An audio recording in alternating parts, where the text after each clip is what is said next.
Hello. Today I'm gonna react to another set of cringy TikToks. I'm really looking forward to this. I am hating my life. You seem a bit calmer today though. Sake, I needed to go zen first before I walked into here when I heard we're gonna do a TikTok video. Watches to a man are like shoes to a woman. A man's watch will tell you everything you need to know about him. Let's put this to the test. If he's wearing a Rolex, new money.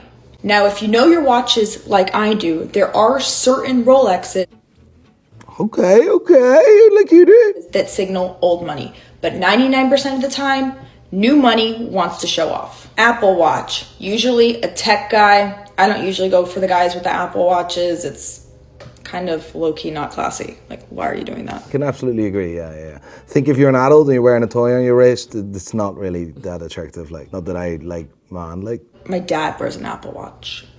Cut it out. Unless you're at the gym, no go.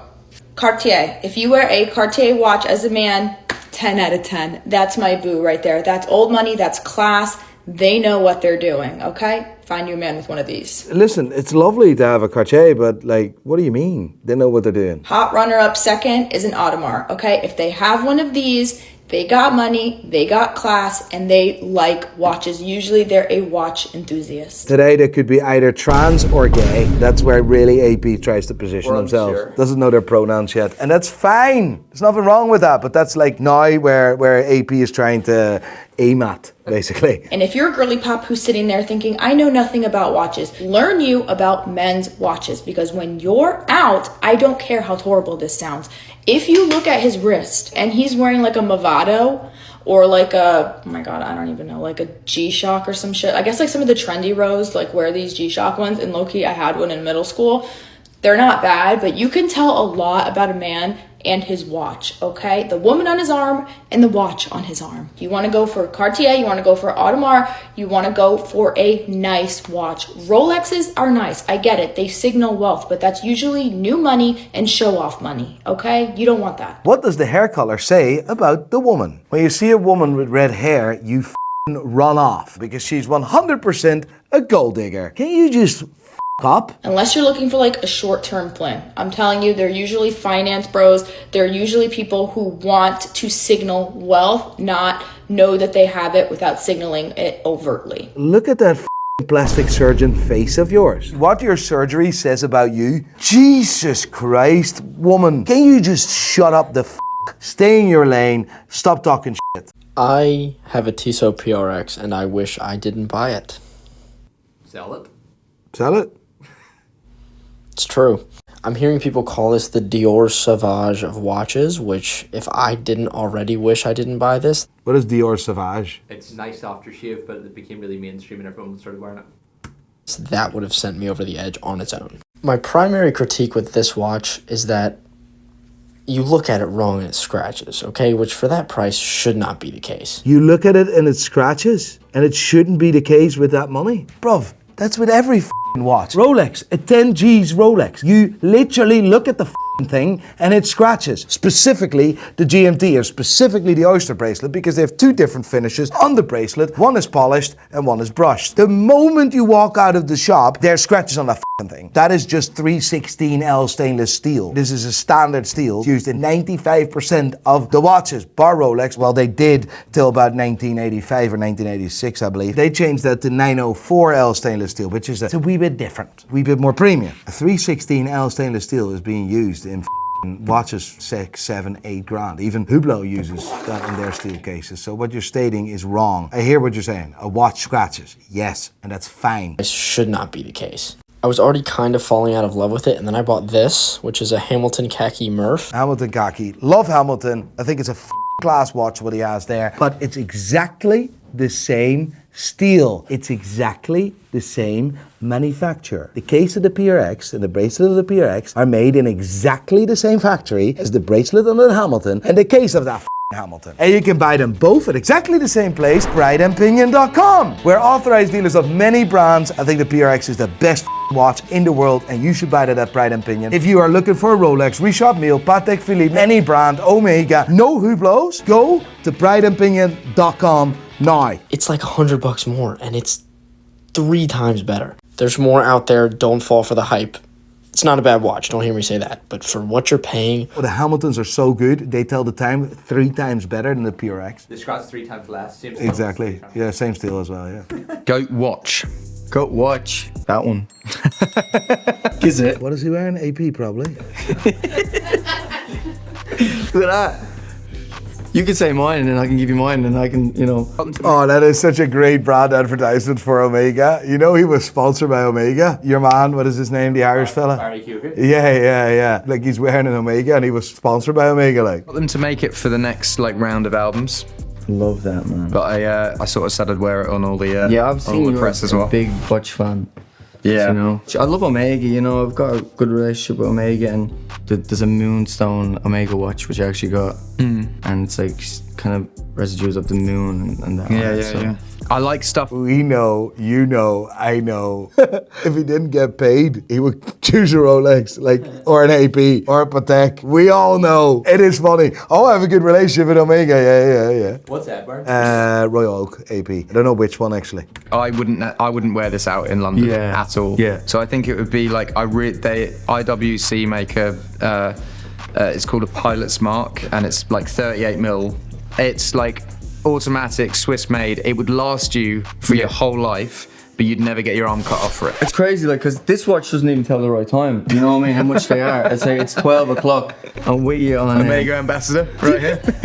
Sorry, Omega. Exactly.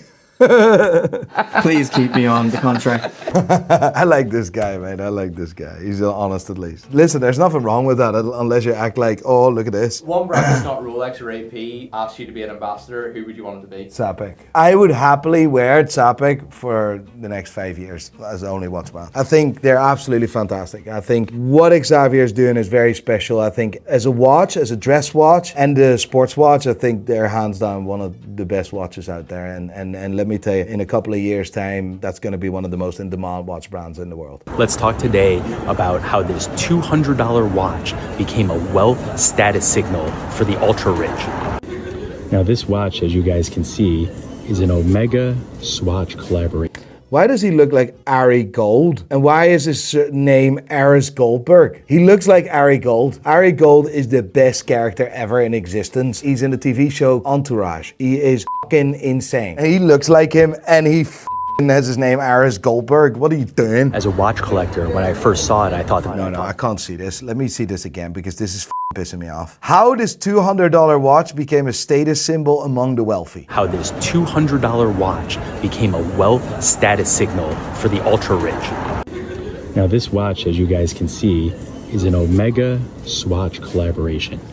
No, it's a swatch. It's a moon swatch. As a watch collector, when I first saw it, I thought to myself, oh my God, they put an Omega logo with a Swatch logo. That thing's a collector's item. That thing's gonna be worth money, even though we know that Swatch Group owns Omega.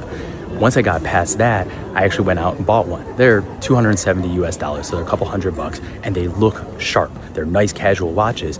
But beyond that, then all of a sudden I started to see very affluent people that have huge watch collections worth hundreds of thousands, millions of dollars rocking this casual watch. And that's when I got curious. Why are these high net worth individuals with such amazing watch collections wearing this $200 watch?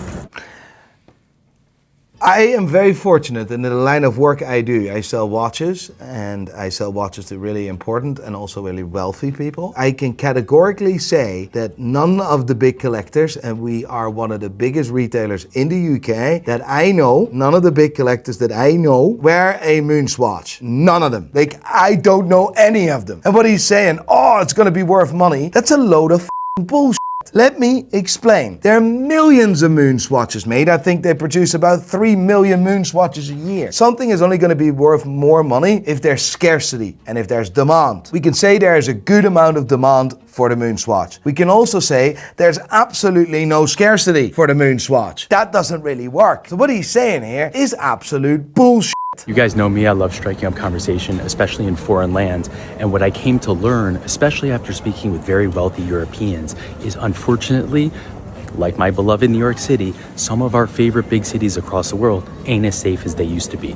So if I'm living in London, which has gotten real dicey, especially when it comes to things like Rolexes and Pateks, if I'm in Paris like I am now, if I'm in Milano, if I'm in New York City, people that have these watches are paying more attention than they ever have. So especially while they're traveling, even though I have a few Rolexes, I have an IWC, a Cartier, I have this great watch collection that I'm working on building, and I want all your guys' ideas on. When I'm traveling, I don't necessarily feel comfortable, especially in areas I don't know, wearing a Rolex. So I'm wearing this instead. And I learned that from these wealthy Europeans, and I've come to realize that it's become a status signal for the wealthy that basically says, yeah, I got these watches, but when I travel, I wear this watch. And so actually it's conveying a new sort of thing to people that shows that this is basically, and he may be a nice guy, whatever the hell it is, and he's right. It's unsafe wearing watches in London and wearing watches in cities like Milan and whatever. It's completely true, but he's just absolute rattling a bunch of bullshit about like that is the watch for the wealthy. What Ed Sheeran says is completely right. Wear an IWC Mark 20, fantastic, nobody will know. But like, you don't have to wear an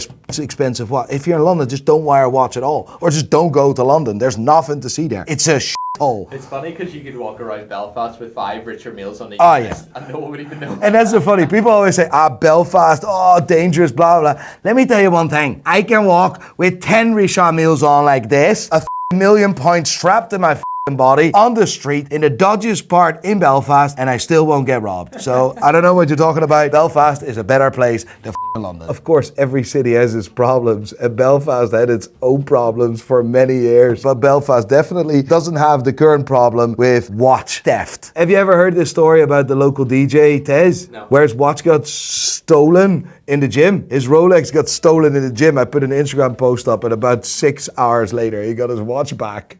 That's Belfast. They bring it back to you. You see what I mean?